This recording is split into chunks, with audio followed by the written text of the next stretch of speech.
Greetings, online U.S. history students and parents, and welcome to our virtual open house. My name is Joe Wacker, and I will be the online U.S. history instructor this year. And in this video, I'm going to tell you a little bit about myself, give you a brief overview of what to expect in the course, and give you a quick tour of the course page as well. So, some things for you to be aware of. I am a 10-year veteran of teaching and a 9-year member of this school district.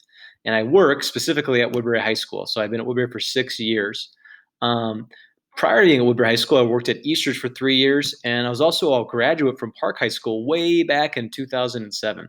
So I have experience in all the different high schools in the district, and it kind of makes me excited to teach this online class because I'll be working with students and families from across the district as well.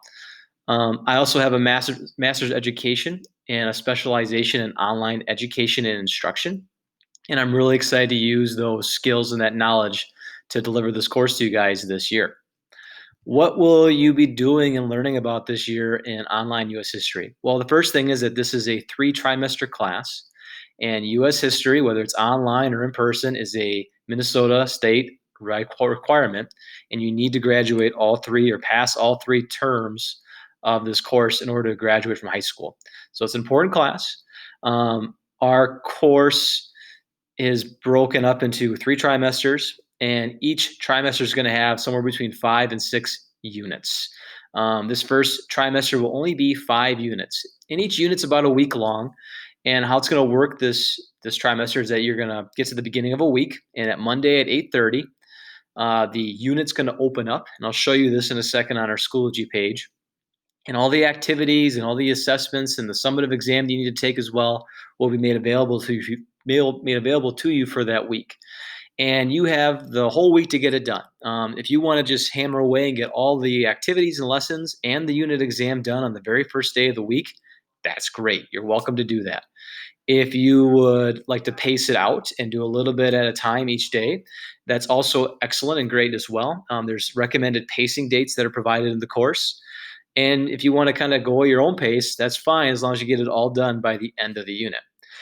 Typically, each unit's going to end Friday at 11:59 p.m. So you have about a week, 5 days to begin the course, begin the unit, and get through the unit.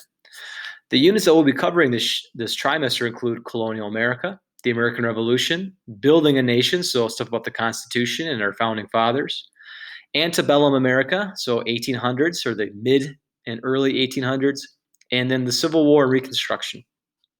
Each unit's going to contain about 3 to 4 lessons. So these are like formative activities where you gather knowledge and gather an understanding of the course material. And then it's going to culminate in one specific summative assessment for each unit. It might be a bunch of short answer questions, a bunch of timed short answer questions in a standard test form. It might also be a project. It's going to vary from unit to unit. And to help you prepare for that unit exam and to make sense of all the formative work that you're doing, students will be completing an I can statement study guide. It's basically just a bunch of questions about what you need to be able to do to take and be successful on the summative exam. If you can do all those things that are in the I can statement, I can do this, I can do that, you should have a lot of success on the unit exam. So it's essentially a study guide to get you ready for your weekly exam. Our course gradebook is weighted into 2 categories. 60% is summative, so 60% of your grade will be decided by those summative exams or projects, and 40% are going to be based on formative activities, the lessons that you do as you build up and prepare for the summative exam. And then course materials, you really don't need a lot for this class. You need a digital device, so your Chromebook is ideal. You're going to want internet access, obviously. You want to be able to access our course Schoology page to get to all the resources and lessons. But other than that, that's really it. There is a textbook, The American Nation, you can check out from your library that I recommend that you pick up and just have a physical copy of the textbook, because we'll be using that from time to time in the course. But if you don't want to check out a physical copy of the textbook, there is a PDF version of the book available on our Schoology page. If you ever need to contact me, the best ways to do so are via email or using the messenger feature on Schoology. My email is right there for you to look at, and then you can message me on Schoology. Either one works quite well.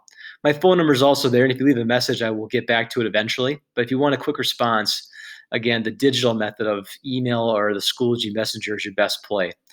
If you ever need extra help or assistance, my office hours for online learning are 10 to 11:15 a.m. during Monday through Thursday, so during the week. and then also 2:45 to 3:30 p.m. So like after the school day on Monday through Thursday as well. So you got a time during the day and towards the end of the day if you need to talk to me Monday through Thursday. And then Friday, 7:30 to 8:30 a.m., as well as 10 to 10:45 a.m. Those are times I'm available to contact or work with students directly if they have any questions about online learning. But if you ever have any concerns or fears, feel free to reach out to me at any time, and I'll do my best to get back to you as soon as possible. Those are just the best times to get a more immediate response. All right, let's do a quick little course tour. So this is what your online U.S. History A page looks like. We have the three folders that are kind of the staple of Schoology and online learning now. Current, completed units, and resources. The current unit folder is the one that's most important for you to know and be aware of. And before I really dive into it, I want to point out that at the top of each page there's an announcement section.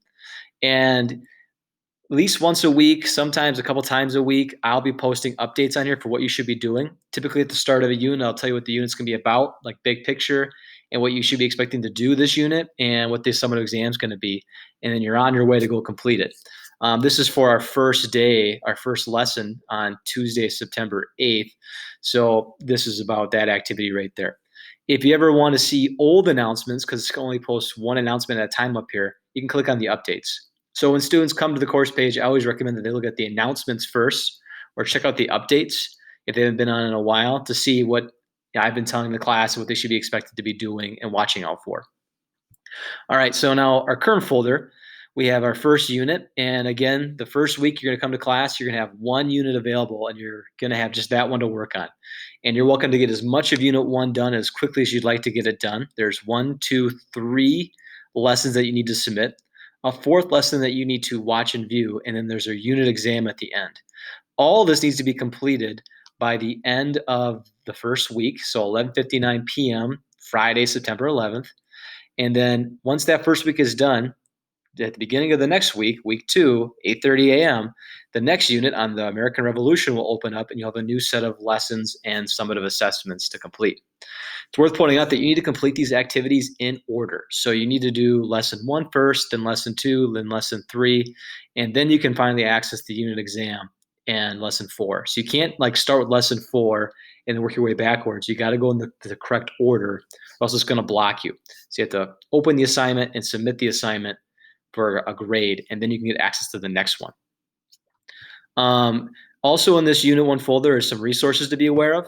We have our schedule for the first unit, so it gives you an idea of what to do each day and what you should be learning each day. That study guide is located right here for Unit 1. You should open this up, make a copy of it, and type answers onto it digitally, or maybe if you have a printer, print out this document and write answers as you are learning material, because it'll be a helpful tool for you to use on your summative exams, whether they're project-based or short answer questions. And then we also have the parking lot feature. If you have any questions and you just kind of want to ask the class or ask me in a different way than doing Messenger, you can always post questions here in the parking lot, and people will see that and they can get back to you and answer your questions if you have any. That's our current unit folder. When Unit 1 is done, so we get to week 2, this will get moved down to the completed units folder. Students will still be able to access the folder and its materials, but there'll be a new current unit that pops up, which will be Unit 2 at that point. And then the last thing I want to show you is our resources. The course textbook, that digital PDF we talked about, or I talked about, is right here. The weekly course schedule is here as well, so you have it in 2 locations if you need to find it. And then our syllabus is located here as well, which is good for everyone to look over so they know what the class expectations are. And then our calendar, for some reason it's not showing what's due when, but if you click on it here, for that first week it tells you when assignments are due. I want to point out again that like the day 1 lesson, the day 2 lesson, the day 3 lesson, it tells you that they're due on these days. In reality, you need to get them all done by Friday, by 11:59 p.m. Friday, and same with the Unit 1 exam. So even though it says it's due on this date, it's more of a suggestion. It's a recommendation. They should have it done by then. If you want to kind of keep pace and do this at a standard level and not get overburdened with a ton of work. But as long as you get them done by the end of the week, you're going to get full credit. Failure to submit work in a timely manner before the end of the week could result in point deductions or other types of intervention strategies. And also, if you want to get all this stuff done earlier, like say you want to get day 1, 2, 3 all done on the first day, Tuesday, you're more than welcome to do that as well.